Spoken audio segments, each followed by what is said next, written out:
everyone, welcome to back my channel. I hope everyone is having a wonderful day. Before starting the video, please go ahead and hit the subscribe button.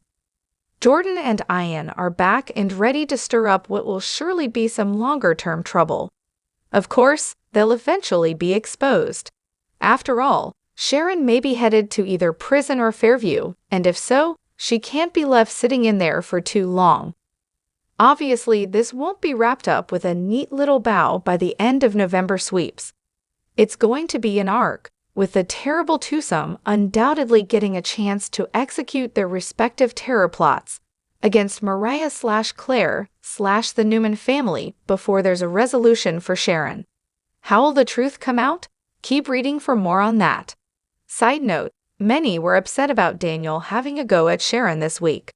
My 2 cents. His anger is legit. He believes this woman killed his wife, framed him for the murder, and then tried to end his mother as the icing on the cake. Who wouldn't seek a confrontation under these circumstances?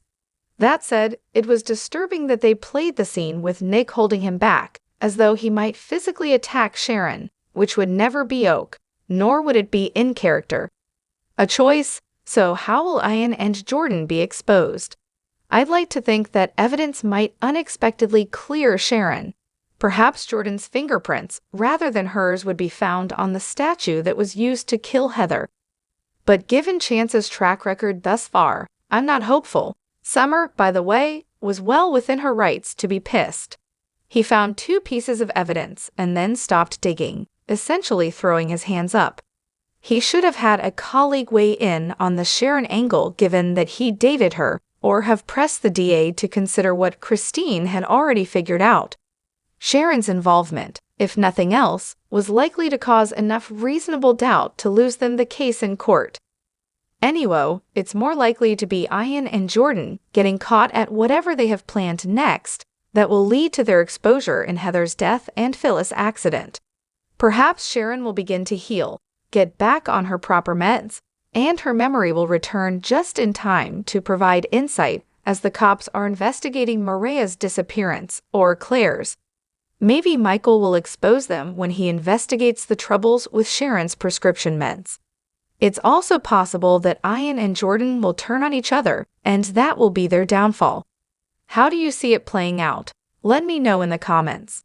Talk inevitably turned to Daniel's next love interest on Young and Restless this week. Given that Heather is now gone, Lily's clearly no longer an option. Does she even know Heather died? And we're dealing with a medium where characters don't typically remain single for long, even after such a tragic loss. We have a strong hunch as to who it will be, but one viewer immediately called for a twist that would not only make Phyllis stroke out, but probably some of the fanbase as well. I'd be down for it, but have doubts that the current writing regime would choose to go in such a controversial direction. Much more likely is Daniel and Spoiler becoming friends and then lovers. Let me know what you think about both possibilities in the comments. Filed in the growing pile of doesn't make a whole lot of sense is Jack and Diane's plot to save Kyle. I'm actually excited to see how Victor rigged Glissade against them. I am not, however, on the Victor train where Chancellor is concerned. It was too much of a bullying move to be applauded, and I was offended by having to watch Jill throw in the towel. Writing the fight out of her was a downright injustice to such an iconic firecracker of a character.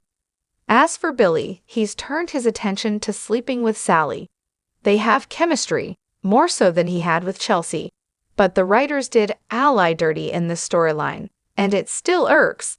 Next week, we have Chelsea back with Adam and the Newman clan in the new ranch house, which should come as a surprise to absolutely no one. I don't see a spark there, but for those who are enjoying the reunion, cheers, it's Chatham time. The opinions expressed are my own. Please feel free to give your take on this week's Young and Restless in the comments section below.